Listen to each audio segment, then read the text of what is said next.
네, 안녕하십니까. 저는 경신고등학교 졸업하고 지금은 서울대학교 의예과에 재학 중인 윤호준이라고 합니다. 반갑습니다. 저는 오늘 6월 모의평가 이후 학습 전략에 대하여 설명해 보려고 합니다. 먼저 목차는 다음과 같습니다. 첫 번째로 6월 모의평가의 중요성과 의미, 그리고 두 번째로 앞으로의 과목별 학습 전략, 마지막으로 앞으로의 멘탈 관리법에 대해 설명하고 마쳐보려 합니다. 일단은 6월 모의평가가 무엇을 의미하는지부터 알아볼 건데요. 일단 6월 모의평가는 한마디로 정의하면은 올해 평가원의 트렌드를 짐작할 수 있는 첫 번째 시험이라고 볼 수 있습니다.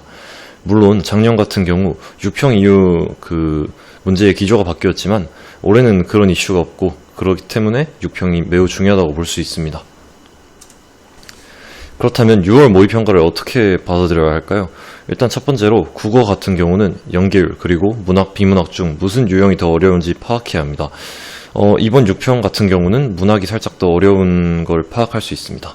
그리고 수학 같은 경우에는 문제 배열의 변경이 어떻게 이루어졌는지 분석하는 것이 매우 중요한데요. 예를 들자면 이번에 원래 21번에 수1 그리고 22번에 수2 문제가 나왔다면 이번 같은 경우에 21번에 수2 그리고 22번에 수열과 같은 문제가 나왔기 때문에 이런 문제 배열의 변경을 파악하는 것이 중요하다고 볼 수 있습니다. 네, 이제 앞으로의 과목별 학습 전략에 대해서 알아볼 건데요. 일단 첫 번째로 국어입니다. 올해 수능 국어에서 가장 중요한 것은 단순한 독해력이 아닌 EBS 연계 교재의 학습 정도입니다. 작년 수능부터 연계 교재의 연계율이 매우 높아졌습니다. 예를 들면 작년 수능 비문학 지문 3개를 보면은 매우 밀접하게 연계 교재와 연관이 되어 있는 걸 볼 수 있는데요.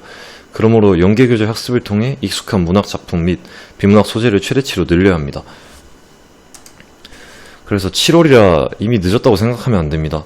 하루에 1시간씩만 투자하면 그리고 또는 3지문씩만 투자하면은 한 달에서 한 달 반 정도의 연계 교재를 다 학습할 수 있기 때문에 그렇게 플랜을 짜서 학습하는 것이 매우 중요합니다.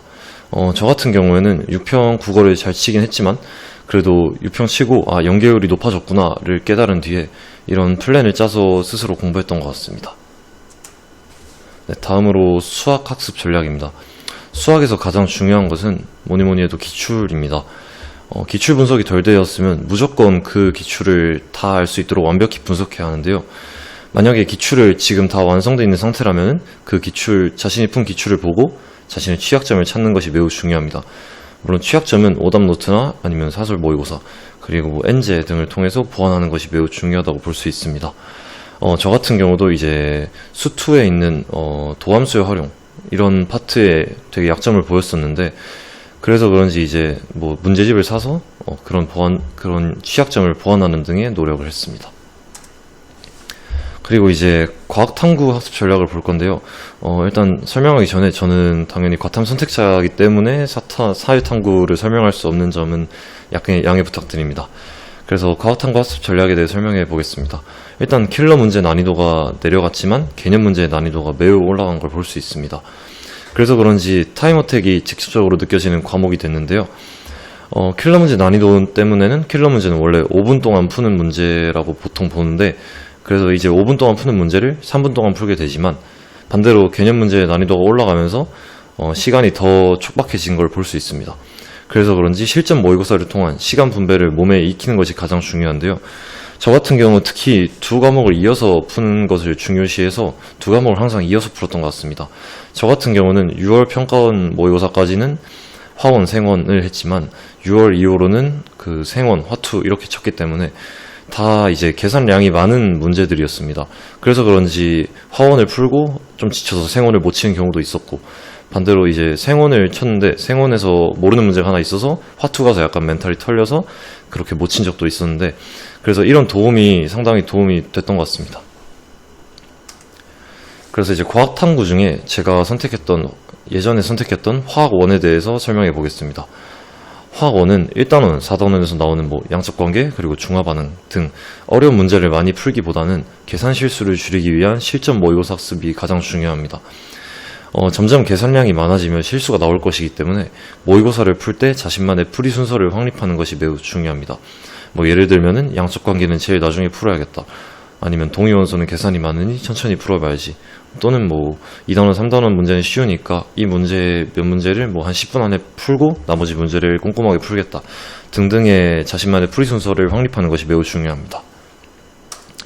그리고 다음으로 화학2입니다. 이 학습 전략은 화학2뿐만 아니라 모든 과학탐구 2 과목에 이제 포함되는데요. 그래서 일단 시간에 제일 쫓기는 과목을 하나 고르라면 화학2입니다. 물론 물리2, 지구과학2, 생명과학2 등 많은 2 과목들이 시간에 쫓기는 건 사실입니다. 그래서 그런지 현역, 즉 고3의 입장에서 화학2는 매우 어려운 과목입니다. 그래서 화학1처럼 계산 실수를 걱정하여 천천히 풀다가는 제한 시간 안에 문제를 다 못 풀 수도 있습니다. 그래서 100%의 속도로 100%의 실력을 발휘하는 것이 매우 중요한데요. 물론 말로는 쉬운데 되게 어렵습니다. 저 같은 경우도 저는 7월 달부터 화학2를 했는데 그러다 보니까 막 모의고사를 풀면은 39점, 40점 이렇게 막 1등 컷도 안 나오고 그런 적이 많은데, 그래서 이제 그런 모의고사를 풀면서 39점이 나올 때 어떻게 풀었는지, 그리고 39점이 나올 때 무엇을 틀렸는지 등을 분석하면서 그렇게 계산 실력을 점점 늘려갔던 것 같습니다. 그래서 여러 기출, 그리고 사설을 통한 문제 유형 파악과 유형에 따른 계산 단축이 매우 중요하다고 볼 수 있습니다. 네, 다음 페이지로는 이제 생명과학 1의 학습 전략에 대해 알아볼 건데요. 생명과학도 마찬가지로 킬러 문제보다는 개념 문제를 실수 없이 빨리 푸는 것이 매우 중요합니다. 저 같은 경우도 작년 수능에 그 12번 문제를 하나 틀렸었는데요. 12번 문제가 개념 문제였습니다. 근육, 신경계, 그리고 유전, 돌연변이 같은 킬러 문제가 아닌 개념 문제였는데요. 그래서 그런지 저는 수능을 치기 전에 당연히 개념은 공부가 다 됐다고 생각을 하고 들어갔는데, 막상 수능을 쳐보니까 헷갈리는 개념이 한두 개 정도 있었습니다. 그래서 개념이 공부가 매우 중요하다라고 강조드리고 싶습니다. 그리고 마지막으로 영어입니다. 영어가 물론 어려워지긴 했지만 영어는 절대평가입니다. 그래서 그런지 저는 저 같은 경우는 영어 공부를 타 과목보다 많이 할 필요까지는 없다고 생각을 했는데, 물론 영어 등급이 낮고 영어가 타 과목에 비해서 매우 안 나온다, 그런 학생분들은 영어를 공부를 치중을 둘 필요가 있는데, 저 같은 경우는 영어는 뭐 2등급, 1등급 이렇게 나와가지고 타 과목보다 많이 하진 않았습니다. 그래서 그런지 감각을 잃지 않기 위한 지문 한두 개, 그리고 단어 50개 정도의 암기 정도의 간단한 학습을 진행했습니다.